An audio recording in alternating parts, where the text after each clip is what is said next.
From last Sunday to this Tuesday, the US government was once again shut down for the second time since 2013. How can this happen to the government of the most powerful country in the world? What are the reasons behind it? A temporary measure has been passed to allow the government to keep functioning until the 8th of February at least. The motion is adopted without objection. A motion to reconsider is laid on the table. How will American politicians find a solution for the longer term? Will the US government shut down again in 3 weeks' time? President Trump recently signed the National Defense Authorization Act for 2018, raising the defense budget to $700 billion. Why did Congress provide even more money than the Pentagon's request? It is clearly stated in the latest Defense Authorization Act that competing with other big powers has replaced counterterrorism as the US's strategic priority. We face growing threats from revisionist powers as different as China and Russia are from each other. Will that bring more confrontation? And what is the danger of a new Cold War? The U.S. Senate has passed short-term legislation which will halt a 3-day government shutdown, at least until February the 8th. But many onlookers continue to be puzzled and dismayed by the internal political dysfunction of the world's most powerful country. Meanwhile, President Donald Trump has signed a new military spending bill that raises the budget to $700 billion for 2018. This is more than he originally asked for and more than the Pentagon said it needed to effectively run the armed forces. How is the U.S. strategy changing? What new policies will be implemented? And how will China, Russia, and the world respond? To discuss the complex interrelation between politics, money, and the military in the United States, I'm happy to be joined in the studio by Sun Zhe, co-director of the China Initiative at Columbia University, and Harvey Zordin, research fellow with the Center of China and Globalization. We shall also speak via satellite to Russian defense analyst Pavel Falkenhor. That's our topic. This is a dialogue. I'm Yang Ray.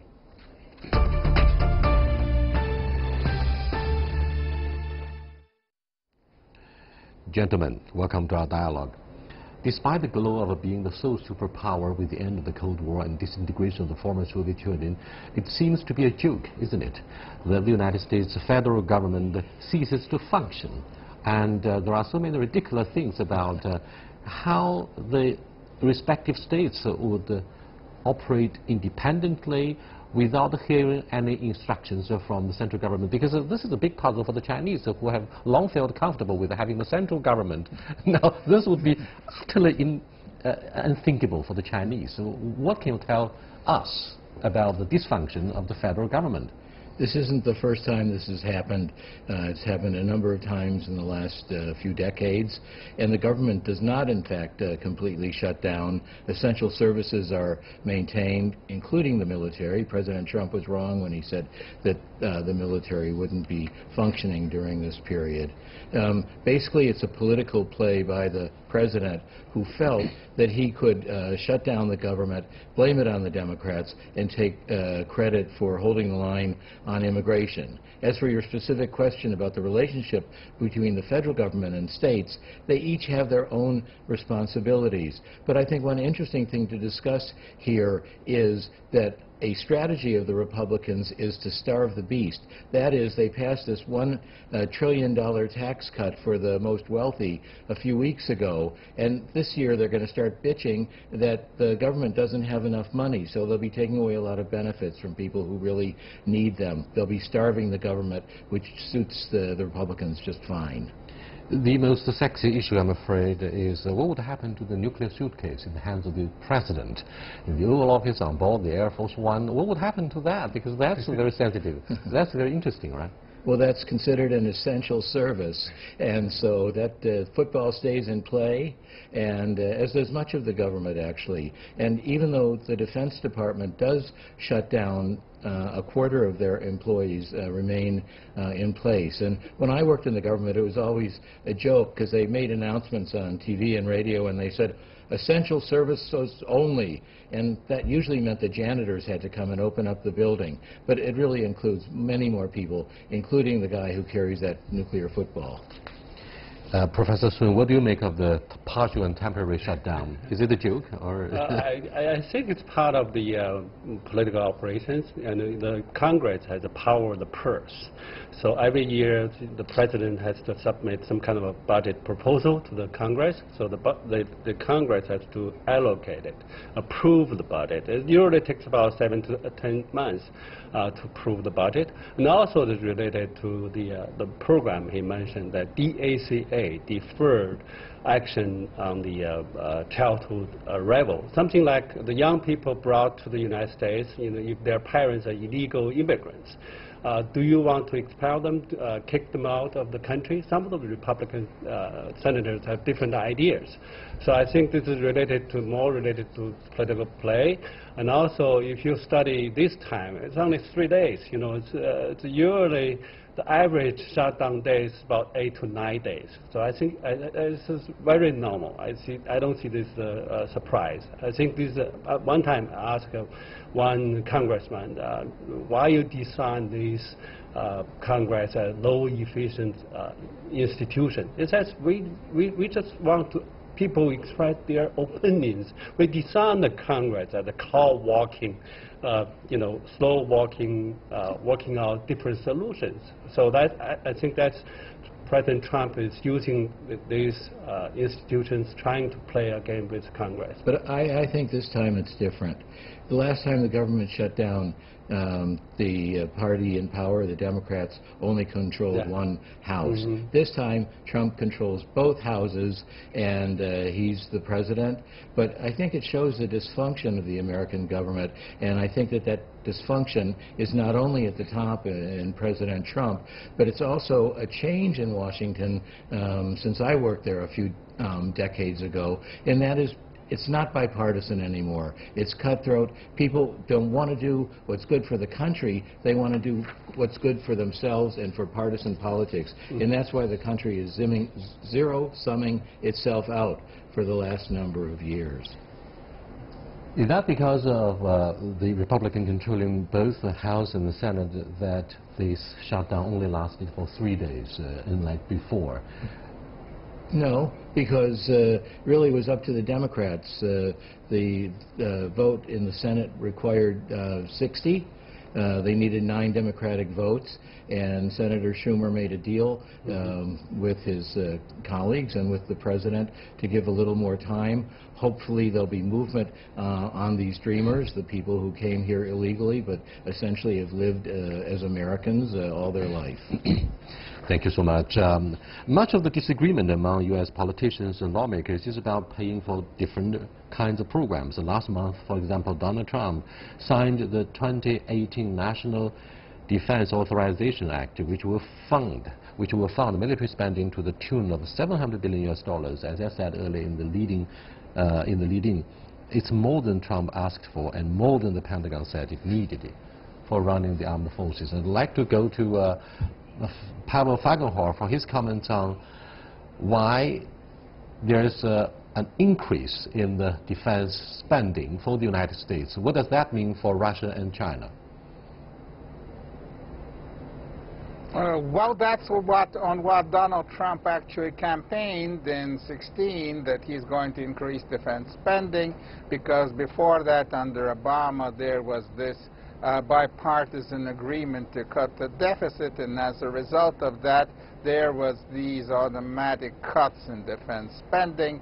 It was understood actually by almost everyone in Washington that the American military are underfunded, and now they're getting back what they didn't get then, and they're getting back more.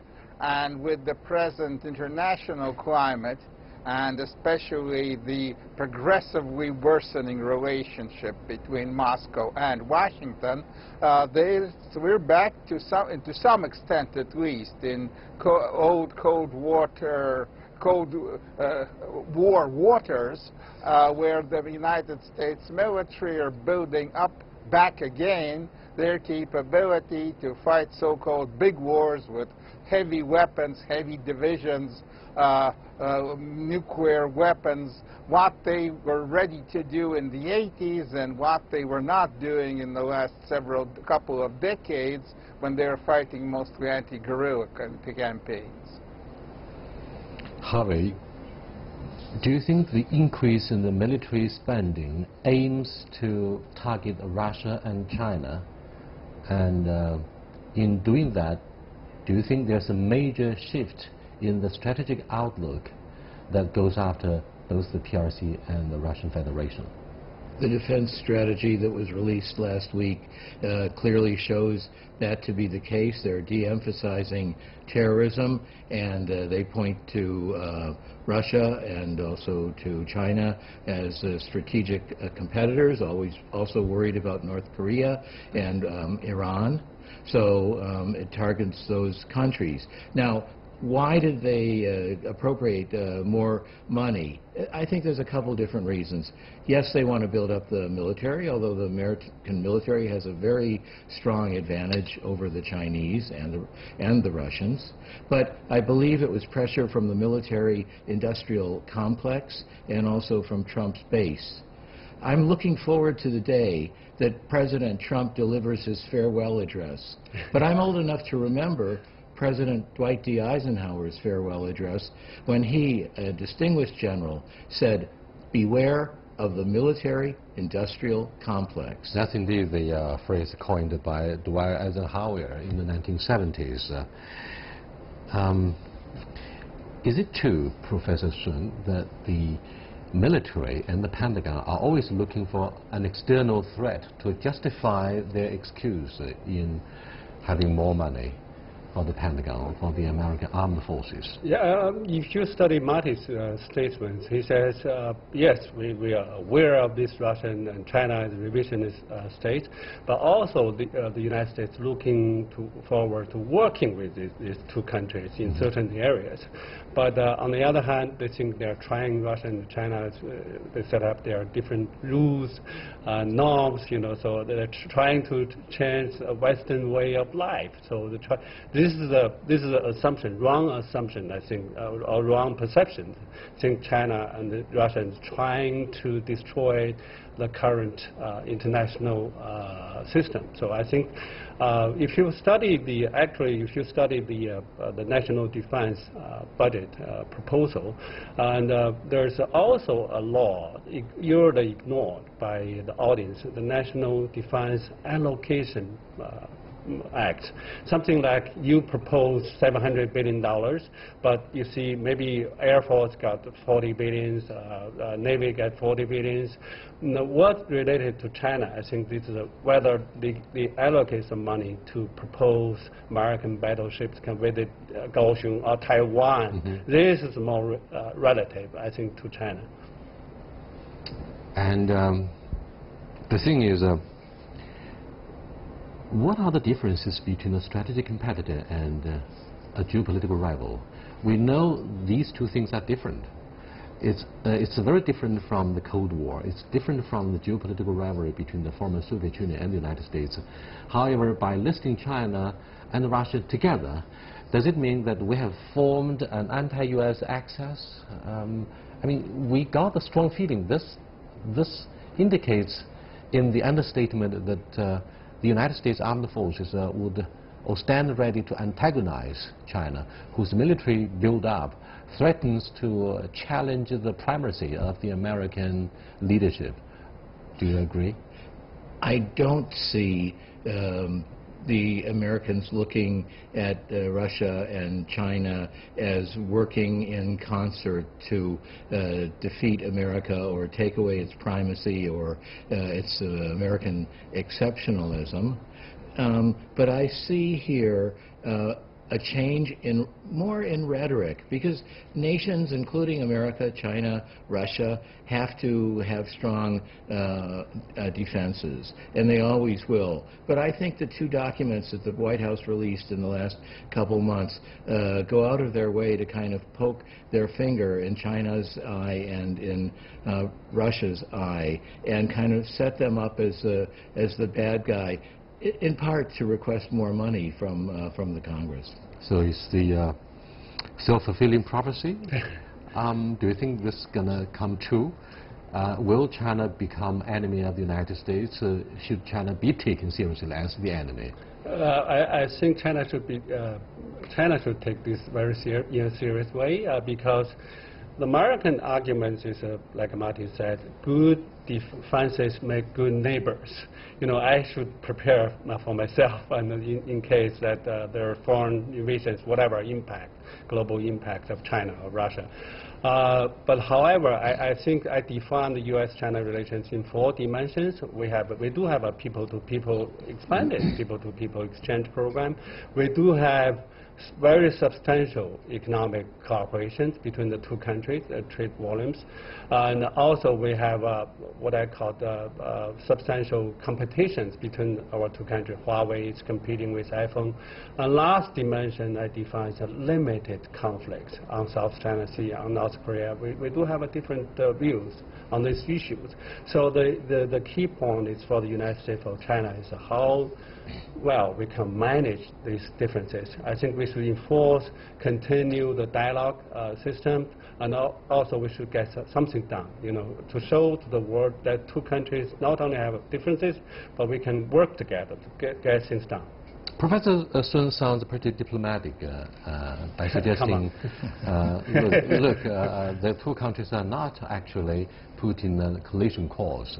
There are so many areas where stakes are interrelated, we are interdependent in the age of globalization. However,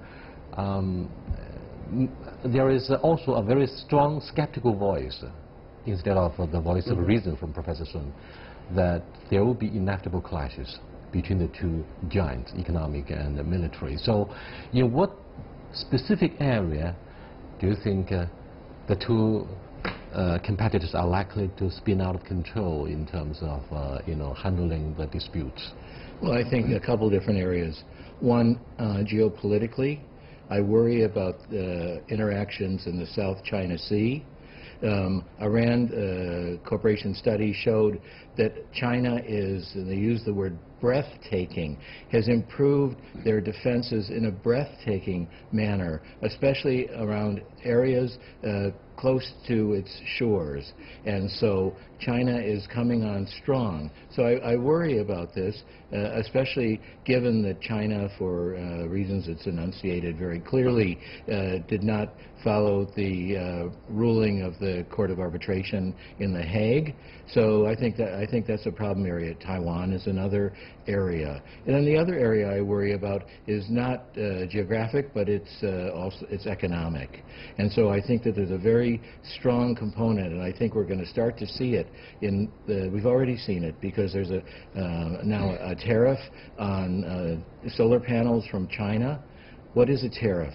It's designed to raise the price of foreign goods, but what is it for American consumers? It's a tax.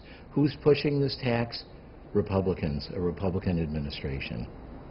Right, instead of having the hot war that implies the use of conventional forces and nuclear arms. So let me go back to Pavel for your comments on whether the 2 militaries are going to have inevitable clashes. Do you think the rising power would have to challenge the primacy of the existing leadership, the United States? In what area, as I said earlier, do you think the 2 countries, the 2 militaries will have a head-on collision? Well, actually, in the United States, even under Obama for quite a long time, that means, has been looking at China and preparing for some kind of containment politics, including some kind of buildup of military, maritime, and other capabilities. What has changed right now dramatically is that Russia is in play again, because before that, for a very long time, Russia was not considered an adversary of any kind of sorts, it's considered a partner. Now it's not. And here the United States is more or less catching up, because in Russia decisions were made about 2010, and after that, and in the existing Russian main strategic document, which is actually secret, but some of the threat assessment has been disclosed. It's the plan of defense of the Russian Federation approved in 2013. The Russian military and political leadership envisage a possible coming global war. somewhere after 25, more or less, or a series of very large regional wars, like an Asian war or a war in Europe. And the Russian military are building up capabilities, and in particular, their nuclear capability is being renewed and refurnished for that time after 25. And now the Americans that were actually not doing much at all with their nuclear deterrent, they were just using the same Minuteman missiles and Trident missiles that were produced during the Cold War. Now they're also moving into renovation. And that's a different thing. It's a possibility that there could be not just skirmishes in some kind of sea, that there can be skirmishes actually in Europe once again. And yes, indeed, the idea of having limited confrontation has been repeated by both you and Professor Sunde in the Beijing studio.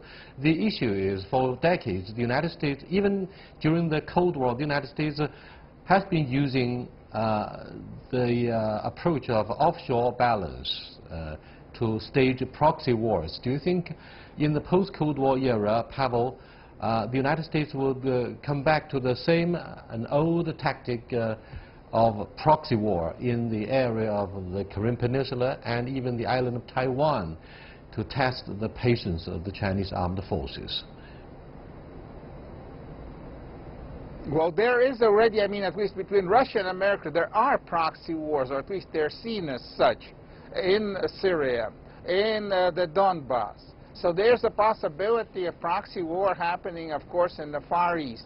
That's also a possible place of war threat. There are three main kind of places of war threat in the world: the Middle Eastern threat, the European threat, and the Far Eastern. And the Far Eastern is the only one where right now there is no fighting. But it can happen with the Korean Peninsula and, of course, other places in the South China Sea, Taiwan. It's a very dangerous world into which we're moving in right now. And all are going in together, and actually, most likely, no one is really fully controlling this slide towards more confrontation.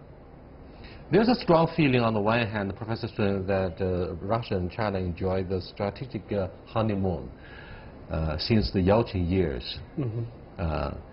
And do you believe, Harvey, that the hardline supporters from the Pentagon, the generals, have actually pushed Russia and China together, let them go closer, and they may have formed a united front against the United States? That may not serve the fundamental interests of the United States, I'm afraid. Even though, in fact, I don't think they are pushed together, I think if you look at the last two documents that were issued, the defense strategy and the strategic strategy of the United States, they lump Russia and China together. So they see some kind of a convergence there. I think that's wrong. China and Russia do cooperate, but they also have some conflicting interests between them. And one thing we haven't talked about, by the way, which I think is very important, is electronic warfare. Mm-hmm. I think China is winning this technology. They're putting a lot of money into it. They have many initiatives. America is actually cutting back on this. Russia seems to have very good technology as well. So I don't think we should downplay the electronics and also space weaponry when we talk about this issue. Well, it's not about the cyber espionage. It's also about the covert operations between CIA and their rebels in China. So many informants were killed, according to Western reports, by mainland authorities. Well, that's not our discussion here, but Professor Sun, what do you think would happen between the United States and China in the foreseeable future, given the increase in the military spending? Are you pessimistic or optimistic about the male-to-male relationship? When we talk about the wars, inevitable war, we have to study what kind of form, of war. Likelihood we have a EP3 kind of incident, or we have a total war, something like the bombing of our embassy in Belgrade. Yeah, something like that. That's one form of war. Another is isolation. You know, the two military cut off their contact, and the mule-to-mule dialogue won't continue. And even we signed 2 memos, but nobody followed that code. You know, so we have to study in what form those two military will follow the rules. So in my opinion, I think the two countries will avoid the total war. You know, something like I cannot expect the proxy wars in Taiwan. Who are the proxies for Taiwan?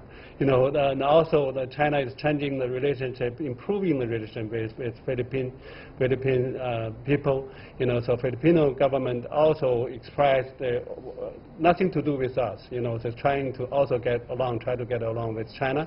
So who is Philippine a proxy for the United States? I don't think so. So I think the less likelihood that two countries will fight over South China Sea. Media players such as Global Times tend to be reviled by observers because of their nationalistic sentiments. Let's look at the war game. Now, if we have to make a choice between the DPRK and Taiwan, where military clashes are likely to take place, do you think our patience is wearing thin very quickly as Madam Taylor refuses to hand over an examination paper about accepting the 1992 consensus, and therefore President Xi Jinping would say enough is enough. You are going down the road of independence to get rid of the Chinese influence. The majority of the people in Taiwan refuse to call themselves Chinese. What do you think of the pessimistic sentiments that start to pervade the society at large here in the mainland? I'm more worried about what President Trump might do. Another phone call, visits by American military to Taiwan, and so on. I'm less worried about what she'll do, but I am worried about it, and I think we have to monitor the situation carefully. But President Trump, especially entering, I think what's going to be a very difficult year for him, might flail out and do something that's unprecedented and dangerous. The 2018 Defense Authorization Act in fiscal year 2018 urges the military to promote this level of personnel exchange with Taiwan. It even goes as far as to suggest that warships should be sent to Kaohsiung, a port city of Taiwan. In that case, I believe the PRA armed forces would have to respond vehemently.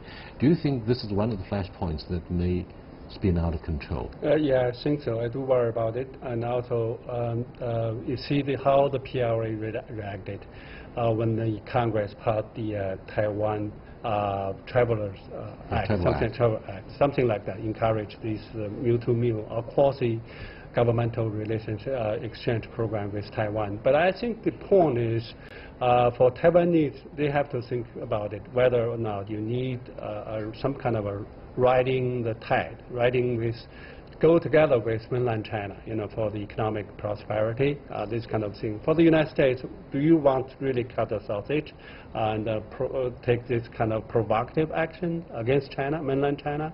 I think the United States should be also cautious about it. Observers in the mainland have been trying to figure out whether the Pentagon would deliberately provoke a conflict. It used to be the case that the U.S. military wants to stay away from the Taiwan Strait. They don't want to be involved. They don't want to be dragged into a conflict because of Taiwan. Now it seems they're going the other way around. Perhaps we should keep this discussion open for the next edition of Dialogue. Very interesting topic. I'll see you next time. Goodbye.